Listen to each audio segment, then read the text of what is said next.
Transit में ही, क्योंकि साढ़े साती भी बहुत इंपॉर्टेंट है, तो उसको भी हम इसी में पढ़ते हैं।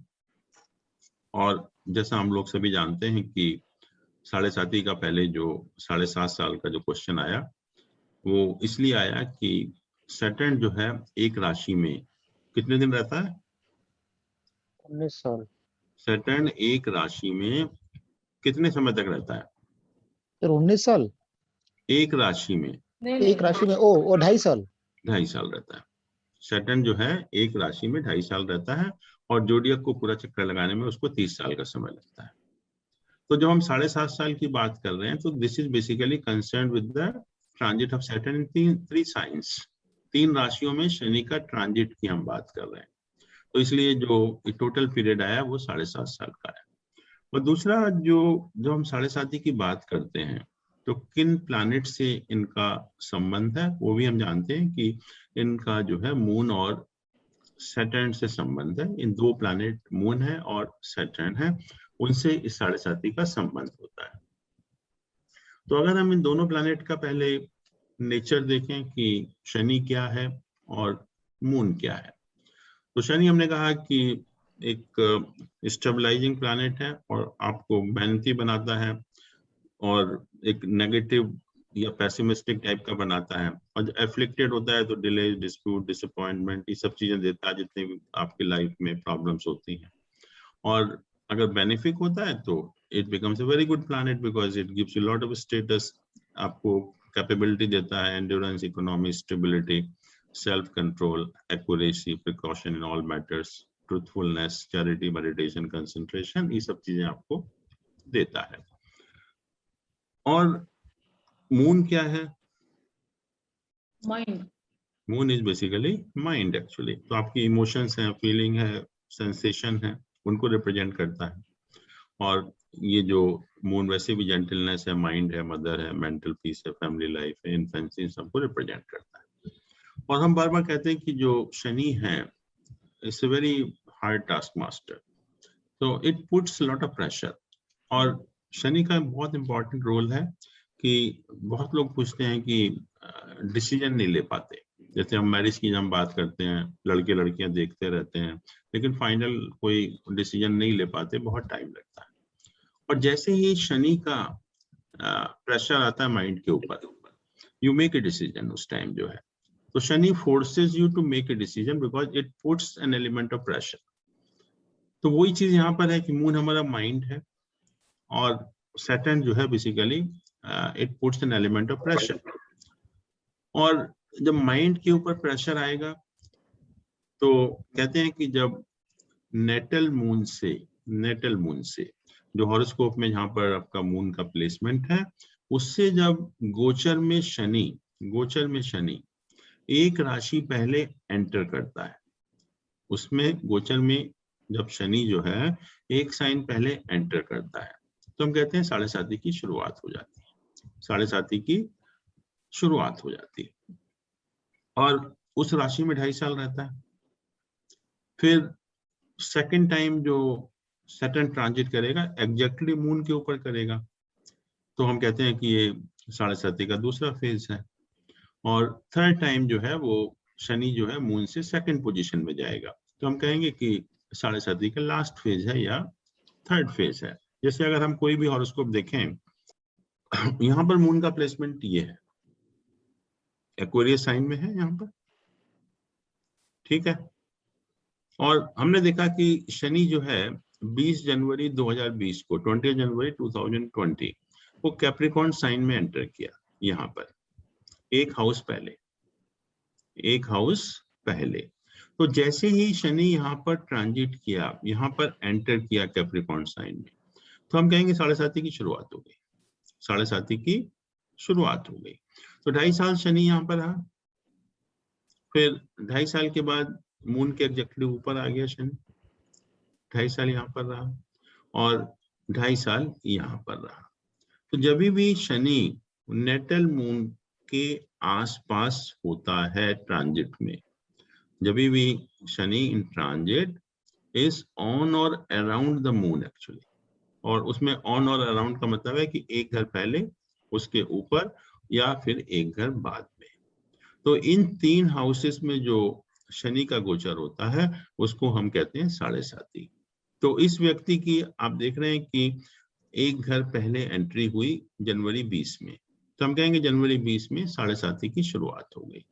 अब शनि जो है 29 अप्रैल 2022 को एक्वेरियस साइन में एंटर करेगा, तो हम कहेंगे कि उस टाइम इसका सेकंड फेज होगा। और फिर 2.5 साल के बाद शनि यहाँ पर आएगा, फिर थर्ड फेज की शुरुआत होगी, और जब यहाँ से निकल जाएगा तो हम कहेंगे साढ़े साती खत्म हो गई। इसका अर्थ ये हुआ, 2 चीजें हैं कि शनि को पूरा सारी 12 राशियों में ट्रांजिट करने में 30 साल का समय लगता है, 30 ईयर्स। 30 ईयर्स के बाद ये दोबारा यहाँ पर आया 30 साल के बाद। तो एक चीज तो डेफिनेट है कि हर 30 साल में हर व्यक्ति का जो 7.5 ईयर्स का पीरियड होगा वो साढ़े साती कहलाएगा। इसका मतलब साढ़े साती जो है हर व्यक्ति को 30 साल में एक बार साढ़े साती से गुजरना पड़ता है, हर व्यक्ति को 30 साल में एक बार, और वो भी 7.5 साल का समय। अब मैंने कहा हाँ सर, यहाँ पे एक कंफ्यूजन है। जैसे आपने बोला कि 11th साइन में, एक्वेरियस साइन में अगर सन मून के साथ आता है, लेकिन सर ये सॉरी सैटर्न मून के साथ आता है, मून के ऊपर एकदम से, हाँ मून के ऊपर, लेकिन सर मून तो हर 2.5 मतलब 2.14 डेज में राशि चेंज। ये मून को हम ट्रांजिट नहीं मान रहे, this is natal moon. Okay, this is natal moon. Natal moon के जब आसपास शनि ट्रांजिट करता है तो मून तो नेटल मून हुआ, और ट्रांजिट हम किसका देख रहे हैं, शनि का। साढ़े साती में जो है ट्रांजिट हम देख रहे हैं शनि का, ये तो यहीं पर रहेगा नेटल मून जो आपके हॉरोस्कोप में है। तो जैसे इसके आसपास शनि ने गोचर किया तो हम कहेंगे साढ़े साती चल रही है। और जैसा मैंने कहा कि शनि ने कैप्रिकॉर्न साइन में 20 जनवरी 2020 को ट्रांजिट किया, इस राशि में एंटर किया, तो साढ़े साती की शुरुआत हो गई। फिर 2.5 साल यहाँ पर रहा, 2.5 साल यहाँ पर रहा, 2.5 साल यहाँ पर रहा। तो ये 3 फेज होते हैं साढ़े साती के, फर्स्ट फेज, सेकंड फेज और थर्ड फेज।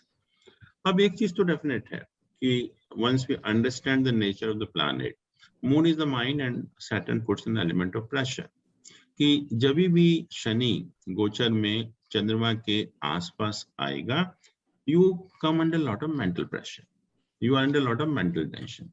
आप देखते हैं कि सडनली जो मेंटल टेंशन बहुत ज्यादा बढ़ जाता है, because that is the basic nature of planet and you can't avoid that actually, वो तो होगा ही होगा।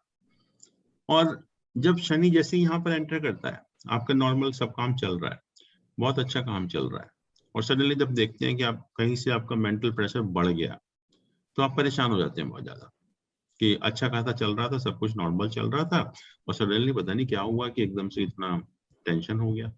तो जैसे ही साढ़े साती की शुरुआत होती है तो व्यक्ति को बहुत परेशानी होती है, कहाँ से ये परेशानी आ गई एकदम से, जो है अच्छा खासा सब कुछ ठीक चल रहा है, कोई प्रॉब्लम नहीं थी, एकदम से क्या हो गया। तो साढ़े साती का स्टार्टिंग नॉर्मली अच्छा नहीं होता, क्योंकि सडन चेंज होता है एकदम लाइफ में, जो है पूरा एनवायरनमेंट आपका चेंज हो जाता है, जो सब लोग आपके फेवरेबल थे वो सब आपके अगेंस्ट में हो जाते हैं। फिर इसके ऊपर ट्रांजिट हो गया मून के नक्षत्र के ऊपर, और खराब हो गया, और ज्यादा टेंशन बढ़ गया, और ज्यादा टेंशन बढ़ गया। और तीसरा यहाँ पर तो हम देखेंगे टेंशन में अब जो है रिलीफ मिलना शुरू हो गया। You already gone under lot of mental tension for the last 5 years, but जैसे ही यहाँ पर आया तो आपने कहा बड़ा रिलीफ सा मिलना शुरू हो गया मुझे। तो आप समझते हैं कि कुछ बहुत अच्छा हो रहा है मेरे साथ। जब भी मान लीजिए हम कोई बीमार होते हैं बहुत ज्यादा, और सडनली अगर जब हमारा इंप्रूवमेंट होना शुरू हो जाता है तो हमें बहुत अच्छा लगता है। तो वही चीज यहाँ पर है कि लास्ट 5 साल से हम लोग बहुत ज्यादा मेंटल प्रेशर में थे, और सडनली कुछ रिलीफ मिलना शुरू हो गया, तो हम कहते हैं कि तो बहुत अच्छा हो रहा है। तो लोग जनरली, आपने सुना भी होगा कि साढ़े साती जाते जाते कुछ अच्छा करती है, ये लोग ही कहते हैं ना जनरली कि साढ़े साती जाते जाते कुछ अच्छा करती है। अच्छा नहीं करती, आपका जो 5 साल से आपको प्रॉब्लम चल रही थी उसमें रिलीफ मिलना शुरू हो जाता है, तो आपको लगता है कि कुछ अच्छा हो रहा है हमारे साथ। जो बट ये जो शुरू का पीरियड और ये जो पीरियड है नेचुरली ये बहुत मेंटल टेंशन के होते हैं, मेंटल टेंशन होगा और इसमें जाकर थोड़ा सा हमें रेस्पाइट मिलना शुरू हो जाता है। तो इसलिए हम सोचने लगते हैं कि शायद अब परेशानी हमारी कम हो रही है, तो हम खुश होने लगते हैं एक्चुअली। अब जहां तक नेचर का सवाल है प्लैनेट का, वो हमने देख ही लिया कि जब भी शनि चंद्रमा के पास में आएगा तो आपके माइंड पर दबाव डालेगा, मेंटल प्रेशर डालेगा और आप मेंटल टेंशन में आ जाएंगे। तो ये जो पूरा 7.5 साल का समय है, person remains in a lot of mental tension, उसमें कोई राहत नहीं मिलती पूरे 7.5 साल। बट यही है कि यहाँ शुरू में बड़ा अजीब सा लगता है, बट ये सेकंड फेज होता है, इसमें काफी परेशानी होने लगती है। बट जहां तक रिजल्ट्स का सवाल है, हम लोग बहुत डरते हैं कि 7.5 पता नहीं क्या होने वाला है और हम लोग सब बहुत परेशान हो जाते हैं 7.5 के नाम से ही। लेकिन result will depend on the position of moon and Saturn, कि मून और सैटर्न की आपके हॉरोस्कोप में क्या पोजीशन है। मून मान लीजिए बहुत वीक है किसी का, मून मान लीजिए बहुत किसी का वीक है और शनि उसके पास में आया, उसने मेंटल प्रेशर, उसके प्रेशर बनाया उसके ऊपर, तो क्या होगा? You further go under depression. अगर मून वीक है तो नेचुरली फिर 7.5 जो है मेंटल टेंशन के साथ साथ और भी खराब रिजल्ट देती है। बट अगर मून स्ट्रांग है, शनि वेल प्लेस्ड है आपके हॉरोस्कोप में, तो माइंड आपका वैसे ही स्ट्रांग है और उसके ऊपर प्रेशर डालेगा तो आपके लिए और अच्छा होगा, आप कुछ और अच्छा काम करेंगे, कुछ और रिसर्च वर्क करेंगे या कुछ अच्छा काम करेंगे। तो 7.5 के रिजल्ट जो है वो अच्छे और खराब दोनों तरह के हो सकते हैं, लेकिन जनरली एक कि हमारे माइंड सेट है कि 7.5 के रिजल्ट खराब होते हैं, लोग बहुत परेशान हो जाते हैं, मंदिरों के चक्कर लगाना शुरू कर देते हैं, घबरा जाते हैं, फियर साइकोसिस हो जाता है। सर एक क्वेश्चन है सर इसमें, जी। तो जैसा आपने अभी ये बताया कि ऑब्वियसली सर आपने पहले भी समझाया था ये कि अगर मून की स्ट्रेंथ के हिसाब से, बिकॉज मून और सैटर्न अगेन, तो सर मून जैसे हम कहेंगे मून वीक है या मून स्ट्रांग है, तो sir how do we assess that, उस पर थोड़ा सा बताएंगे सर। देखिए मून कि का षट बल यहाँ पर कितना है? अच्छा ओके, ओवरऑल शतबल चेक कर लेंगे, षट बल चेक कर लेंगे और सर हम जब अष्टक वर्गा पढ़ेंगे तो अष्टक वर्गा से भी हमें पता लग जाता है क्या पोजीशन है एक्चुअली। ओके। तो सर शतबल में जैसे हमने रूपास में देखा था, जो ये आता है इसमें टोटल जो आता है, तो कौन से रूपा के अभाव अच्छा माना जाता है, बिकॉज इसमें बहुत पूरी रेंज है सर। देखिए यहाँ पर क्या लिखा हुआ है, इसमें रूपाज ये लिखे हुए मिनिमम हैं दिया हुआ है ना और कि यहाँ नीचे उससे मिनिमम दिया बेहतर हुआ होना, है, तो दिस इज इतना सपोज होना टू बी, चाहिए। हाँ इतना होना चाहिए, तो इसके ऊपर जितना भी होगा उतना स्ट्रॉन्ग ओके होगा। 830 तो this is the minimum requirement for each planet. Sir. और हम देखते हैं कि कुछ प्लैनेट को हमें ज्यादा स्ट्रेंथ चाहिए क्योंकि ये जरूरी है हमारे लिए, जैसे मरकरी है, जुपिटर है, इसकी हाँ स्ट्रेंथ जी हमें ज्यादा चाहिए, मून है इनकी ओके स्ट्रेंथ ज्यादा चाहिए, बट शनि वगैरह को हम ज्यादा नहीं चाहिए, तो शनि को 5 ही रखा है यहाँ पर, सर क्योंकि शनि जितना ज्यादा स्ट्रांग होगा उतना ही नुकसान भी करेगा। सर। तो ये मिनिमम सर जो रिक्वायरमेंट है। इसके नीचे जो रैंक दिया हुआ है, इसका मतलब आपका सबसे स्ट्रॉन्गेस्ट कौन है? Does स्ट्रॉन्गेस्ट that- तो इससे पता लगेगा, ये स्ट्रॉन्गेस्ट, ये तो कंपैरेटिव रैंक है, comparative to this minimum requirement. Okay ये आपने जो रेशियो लिखा ना, this ratio is with reference to the minimum requirement. Right. तो इससे हमें स्ट्रेंथ का पता नहीं चलेगा, स्ट्रेंथ का इससे पता लगेगा जो ये जो कंप्लीट नंबर्स हैं शर्ट हाँ वाले, रूपास में तो षट बल, मिनिमम है, रूपस। क्योंकि हमने कहा कि सन जो है वो मिनिमम से 1.6 ज्यादा है, काफी अच्छा है। हाँ जी मून जो है मिनिमम से 1.1 है, थोड़ा कम है, तो इस तरह हाँ से है। जी। तो सर अगर इसमें से मून यहाँ 1.1 है, तो हम इसको क्या कहेंगे कि मून स्ट्रांग है वीक है? स्ट्रॉन्ग है क्योंकि मिनिमम रिक्वायरमेंट से मिनिमम ज्यादा से है ज्यादा है, तो या बेंचमार्क है कि मिनिमम से ज्यादा रहेगा तो ठीक रहेगा। बिल्कुल मिनिमम से ओके ज्यादा। Okay okay. तो हम कहेंगे सर तो adequately- जैसे इनके केस में वीनस जो है वो वीक है क्योंकि 0.9 आ रहा है। हाँ वीनस जो है वो, आप ये देखिए कि वीनस जो है 5.2 है, हाँ जी 5.2 है। या राइट सर, ये क्लियर हो गया सर, इसी में बहुत तो, डाउट था। राइट सर, हाँ, थैंक यू। तो ये हम देख सकते हैं कि कौन सा बेनिफिक है, कौन सा मेलेफिक प्लैनेट है। और जैसा मैंने कहा कि अब ये 3 फेज हो गए हमारे, तो एक चीज तो डेफिनेट है कि शनि या मून कैसा भी हो, क्योंकि प्लैनेट की नेचर ऐसी है कि आपको मेंटल टेंशन तो होगा, समहाउ मेंटल टेंशन बना रहेगा, उससे कोई रिस्पाइट नहीं मिलेगा। लेकिन जहां तक रिजल्ट्स का सवाल है, 7.5 में बहुत अच्छे रिजल्ट मिलते हैं, बहुत खराब भी मिलते हैं। So that सर, और depends on अगर मून और सैटर्न एक ही हाउस में हो नेटल चार्ट में जो विष योग बनता है, फिर कैसा रहता है साढ़े सती का? परमानेंट आपके ऊपर छाप पड़ी हुई है, उसकी स्टैंप लगी हुई है। तो कोई खास आपको पता नहीं लगेगा। कहते हैं ना कि कुछ व्यक्ति बहुत दुखी होते हैं, दुखी इंसान होते हैं, वो जिंदगी भर दुखी रहते हैं, उनको कैसा भी आप दे दीजिए, कुछ भी कर लीजिए उनके लिए, तो लेकिन देन कभी Sade Sati is also like any other day for them. बिल्कुल बिल्कुल। तो साढ़े साती इज लाइक कि आपका बर्थ ही उस टाइम हुआ है जब शनि मून के ऊपर ट्रांजिट कर रहा था। ओके, तो आपके permanent, it becomes a nature, part of your nature actually. Alright. तो परमानेंट इम्प्रिंट हो गया कि आप तो खराब कर ही दिया, आपको दुखी इंसान बना, इसीलिए तो विष योग कहते हैं। और क्यों कहते हैं? अब जैसे जो अगर नेगेटिव इफेक्ट होने हैं, तो मान लीजिए कि सैटर्न जैसे ही 12th हाउस में आया मून से, तो साढ़े साती की शुरुआत हुई।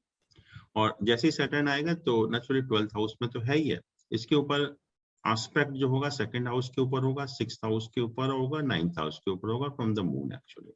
तो इसलिए इन हाउसेस से कनेक्टेड नेचुरली सैटर्न का एस्पेक्ट है, मैलेफिक एस्पेक्ट है, तो इन हाउसेस से कनेक्टेड प्रॉब्लम दे सकता है। जैसे फाइनेंशियल इम्बैलेंस है, डिस्टर्ब डोमेस्टिक एनवायरनमेंट है, डिसीज है, फादर को सफरिंग है 9th हाउस में, लॉस ऑफ फॉर्च्यून है, तो इस टाइप की प्रॉब्लम होने की पॉसिबिलिटी होती है, क्योंकि इन एनी केस शनि का एस्पेक्ट है और शनि मैलेफिक प्लैनेट है इन हाउसेस में, तो उसकी पॉसिबिलिटी होती है। फिर जो साढ़े साती का जो फर्स्ट फेज होता है, उसको हम कहते हैं कि शनि साढ़े साती जो है वो हमारे हेड में रिजाइड करती है। हेड का मतलब upper portion of the body. साढ़े साती का जो इफेक्ट होता है हमारी बॉडी के अपर पोर्शन में होता है, तो उसको हम कहते हैं कि साढ़े साती resides on the head during the first phase. ऐसे ही जब सेकंड फेज होता है तो एग्जैक्टली मून के ऊपर ट्रांजिट किया, और मून से जो है वो 3rd हाउस को भी एस्पेक्ट कर रहा है, 7th हाउस को भी एस्पेक्ट कर रहा है, और 10th हाउस को भी एस्पेक्ट कर रहा है। तो नेचुरली जो प्रॉब्लम हो सकती है, मेंटल इलनेस है, प्रॉब्लम विद द को-बॉर्न है, स्पाउस है, मैरिटल प्रॉब्लम है, प्रॉब्लम हर प्रोफेशन में कोई प्रॉब्लम है, तो उस टाइप की प्रॉब्लम हो सकती है। सर ये और 3rd, 7th और 10th हाउसेस सर मून से देख रहे हैं ना, मून हम से, मून की मून लोकेशन, से, मून तो से, मतलब बेसिकली मून लग्न हो जाता है फिर फॉर बिल्कुल दिस एनालिसिस। बिल्कुल। और जैसे हमने कहा कि फर्स्ट फेज में साढ़े साती resides on the upper portion of the body, इसका मतलब जो प्रॉब्लम होती है वो upper portion of the body में होती है। और सेकंड फेज को कहते हैं कि साढ़े साती resides on the abdomen, it means the middle portion of the body, कि जो भी प्रॉब्लम आप देखेंगे कि सेकंड फेज में होती है, तो that is on the middle portion of the body. ऐसे ही जब थर्ड फेज होता है तो मून से सेकंड हाउस में शनि का ट्रांजिट है, तो इसका जो एस्पेक्ट है 4th हाउस के ऊपर है, 8th हाउस के ऊपर है और 11th हाउस के ऊपर है। तो नेचुरली जो प्रॉब्लम होंगी, फाइनेंशियल प्रॉब्लम है, डिस्टर्ब डोमेस्टिक एनवायरनमेंट है, बैड हेल्थ स्पाउस है, क्योंकि 8th हाउस में है, तो 8th हाउस है second from the 7th house, तो नेचुरली स्पाउस की के लिए मारक बन जाता है। यह problem in the marital relation या loss of income 11th house में। और थर्ड फेज में हम कहते हैं कि साढ़े साती resides on the legs, legs means the lower portion of the body. तो फर्स्ट फेज में जो साढ़े साती का इफेक्ट होता है अपर पोर्शन में, और सेकंड फेज में जो साढ़े साती का इफेक्ट होता है मिडिल पोर्शन में बॉडी के, और थर्ड फेज में जो साढ़े साती का इफेक्ट होता है lower portion of the body.